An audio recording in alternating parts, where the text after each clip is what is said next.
DYFI নেতা কলতান দাশগুপ্তের নিঃশর্ত মুক্তির দাবিতে থানা ঘেরাও কর্মসূচি বাম ছাত্র যুব মহিলা সংগঠনের। রবিবার রাজ্য জুড়ে থানা ঘেরাও কর্মসূচির ডাক দিয়েছিল বাম ছাত্র যুব মহিলা সংগঠন। এদিন বিকেলে ধূপগুড়ি শহরের ফালাকাটা রোডে দলীয় কার্যালয় থেকে মিছিল করে থানার গেট ঘেরাও করে বিক্ষোভ দেখায় বাম ছাত্র যুব মহিলা সংগঠনের কর্মীরা। অন্যদিকে কোচবিহারের সাহেবগঞ্জ থানায় অবস্থান বিক্ষোভ এবং স্মারকলিপি প্রদান এসএফআই ডিওয়াইএফআই নেতৃত্বের। রবিবার বিকেল 4টে নাগাদ সাহেবগঞ্জ থানায় অবস্থান বিক্ষোভ প্রদর্শন করে স্মারকলিপি প্রদান করে এসএফআই এবং ডিওয়াইএফআই নেতৃত্ব।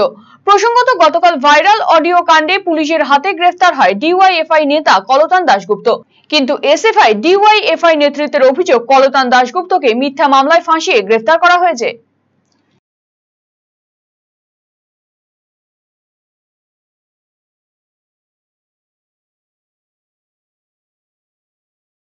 আপনারা সবাই জানেন যে 9ই আগস্ট কলকাতায় আরজিকর হসপিটালের সামনে একটা মর্মান্তিক নৃশংস ঘটনা ঘটছে।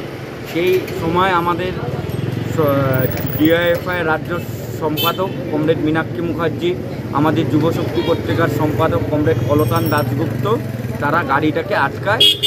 সেই নিয়ে একটা আন্দোলন চলছে। গতকাল সেই আন্দোলন লালবাজার থেকে যখন আমাদের যুবশক্তি পত্রিকার সম্পাদক কমরেড কলতান দাশগুপ্ত বাড়ির পথে যায়, সেই সময় তাকে গ্রেপ্তার করা হয় এবং কোনো নোটিশ ছাড়াই তাকে তুলে নেওয়া হয়। একটা অডিও ক্লিপ ভাইরাল হয়েছে, যেই অডিও ক্লিপের ভাইরালের মাধ্যমে তাকে গ্রেপ্তার করা হয়।